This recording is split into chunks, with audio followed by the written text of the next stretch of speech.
State eligibility test 2026 जिसको हम set करके जाना जाता है, इसका एग्ज़ाम कंडक्ट होने जा रहा है आपका 15 मार्च 2025 और इसका ऑनलाइन फॉर्म फिलअप ऑलरेडी चालू हो चुका है। स्टार्टिंग डेट था 21 नवंबर 2025, उस दिन से इसका ऑनलाइन फॉर्म फिलअप जो है कि चालू हो चुका है। लास्ट डेट का हम बात करेगा तो लास्ट डेट आपका 5 जनवरी 2026 यानी कि न्यू ईयर के फर्स्ट वीक तक आपका ये ऑनलाइन फॉर्म फिलअप प्रोसेस जो है कि चलता रहेगा। उससे पहले अगर आप एलिजिबल है, इंटरेस्टेड है, देन आप इसको ऑनलाइन अप्लाई कर सकते हैं। कहाँ पे?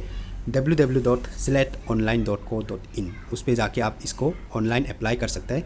हालांकि अगर आप इस वीडियो को मेरा यूट्यूब चैनल पर देख रहे हैं तो आपको डिस्क्रिप्शन बॉक्स पर मिल जाएगा इसका डायरेक्ट लिंक।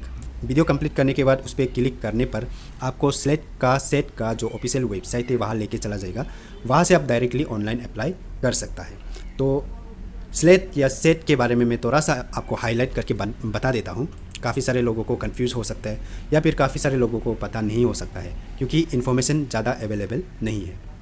तो जैसे कि आपको पता होगा कि यूजीसी नेट के बारे में, और अगर आपको यूजीसी नेट के बारे में पता है देन आपको ये भी पता होगा कि यूजीसी नेट का जो एग्ज़ाम है उसको देने के लिए भी एजुकेशन क्वालिफ़िकेशन आपको मास्टर का मांगता है। अगर आप मास्टर कंप्लीट नहीं किया भी है तो भी आपका मास्टर आप फाइनल ईयर में होना चाहिए। ये दोनों मेन इंपॉर्टेंट एजुकेशन क्वालिफ़िकेशन है। या फिर आप मास्टर कंप्लीटेड होना चाहिए या फिर आप मास्टर फाइनल ईयर में होना चाहिए, तब जाके आप जो यूजीसी नेट का एग्ज़ाम को दे सकता है, उसको ऑनलाइन अप्लाई करके यूजीसी नेट एग्ज़ाम को दे सकता है। वैसे ही ये सेट का एग्ज़ाम देने के लिए भी या तो आप मास्टर कंप्लीटेड हो या फिर आप मास्टर का फाइनल ईयर में हो, तब जाके आप इस एग्ज़ाम को भी दे सकता है। और जो यूजीसी नेट है उसमें और इस सेट में, नेट एंड सेट में दोनों में कुछ फ़र्क नहीं है, दोनों में ऑलमोस्ट सेम टू सेम है। लेकिन एक चीज़ है यहाँ पे जिसको आपको ध्यान में रखना है। नेट का सर्टिफिकेट जो है कि ऑल ओवर इंडिया पे, इंडिया का किसी भी कोने पे, किसी भी कॉलेजेस यूनिवर्सिटीज़ पे वो एप्लीकेबल होगा, उसका वैल्यू किया जाएगा। लेकिन सेट का सर्टिफिकेट जो है कि पर्टिकुलर स्टेट का सेट के उस स्टेट के अंदर ही उसका वैल्यू, उसका एप्लीकेबल जो है कि लिमिटेड है, बाउंड्री है इसका। जैसे कि मान लो कि आप ये स्लेट का जो नॉर्थ ईस्टर्न वाला जो स्लेट का सेट को क्वालिफाई किया है, तो ऐसा होने से आपका जो सर्टिफिकेट का वैल्यू है नॉर्थ ईस्ट के अंदर ही होगा, इससे बाहर जाने से आपका वैल्यू नहीं रहेगा।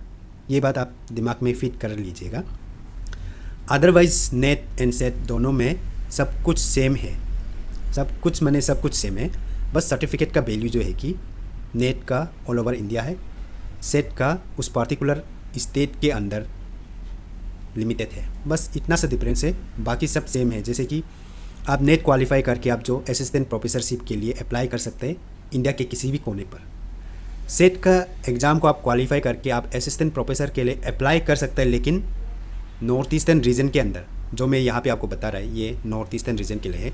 बाकी स्टेट में एक पर्टिकुलर स्टेट का अपना एक सेट का कमीशन होता है, लेकिन हम लोग का नॉर्थ ईस्टर्न रीजन पे पॉपुलेशंस कम वगैरह वगैरह के कारण से हम लोगों का नॉर्थ ईस्टर्न रीजन पे बस एक ही कमीशन है सेट के लिए, जिसको हम state level eligibility test commission करके जाना जाता है, जिसका हेडक्वार्टर गुवाहाटी पे रहता है। अभी आप यहाँ पे फिर सेट एंड स्लेट में फिर कंफ्यूज मत हो। सेट जो है कि स्टेट एलिजिबिलिटी टेस्ट, यानी कि सेट माने इसका एग्ज़ाम का नाम, स्लेट माने जो एग्ज़ाम को कंडक्ट कर रहा है उस कमीशन का नाम, ठीक है। तो आप यहाँ पे ज़्यादा कंफ्यूज मत हो। सेट क्या है, स्लेट क्या है, ये कंफ्यूज मत हो। स्लेट जो है कि कमीशन का नाम जो सेट एग्ज़ाम को कंडक्ट करता है, और सेट जो है कि एग्ज़ाम का नाम है। बस इतना सा डिफरेंस है और दोनों में ज़्यादा कुछ डिफरेंस नहीं है। और मैंने बता दिया कि नेट एंड सेट में भी ज़्यादा फ़र्क नहीं है। आप सेट को क्वालिफाई करके नॉर्थ ईस्टर्न रीजन के अंदर असिस्टेंट प्रोफेसरशिप के लिए अप्लाई कर सकते हैं। नेट को क्वालिफाई करते हैं तो इंडिया का किसी भी कोने का किसी भी कॉलेज यूनिवर्सिटी में आप अप्लाई कर सकते हैं। बस इतना सा डिफरेंस है, बाकी बात दोनों में ऑलमोस्ट सेम ही है, ठीक है। तो अगर आपका नियर एंड डियर में कोई है, मास्टर फाइनल ईयर में है या मास्टर कंप्लीटेड करके मेरा जैसे बेरोज़गार है, देन उन लोगों को इस वीडियो को शेयर कर सकते हैं। शेयर करना बिल्कुल फ्री है। और काफ़ी समय से देख रहा है मेरा यूट्यूब चैनल पर, जितना वीडियोस देखता है उनमें से 80% लोग अभी तक मेरा चैनल को सब्सक्राइब नहीं किया है। हालांकि मैं हर वीडियो पे नहीं बोलता हूँ कि मेरा चैनल को सब्सक्राइब कर दो करके, लेकिन मैं आपको अब बोल रहा है कि चैनल को सब्सक्राइब कर दिया करो, आपका थोड़ी ना पेट्रोल जा रहा है। तो ये एक मज़ाक की बात हो गया, लेकिन चैनल को ज़रूर से सब्सक्राइब कर दीजिए। आप सब्सक्राइब करने से, आप लाइक ठोकने से, कमेंट पे थोड़ा बहुत एप्रिसिएशन वाला कमेंट करने से सच में मुझे मोटिवेशन मिलता है और भी वीडियोस, इन्फॉर्मेटिव वाला वीडियोस बनाने में मोटिवेशन जो है कि बरकरार रहता है। तो इस चीज़ को आपको भी समझना चाहिए अगर आप मेरा इस बात को सुन पा रहे हैं।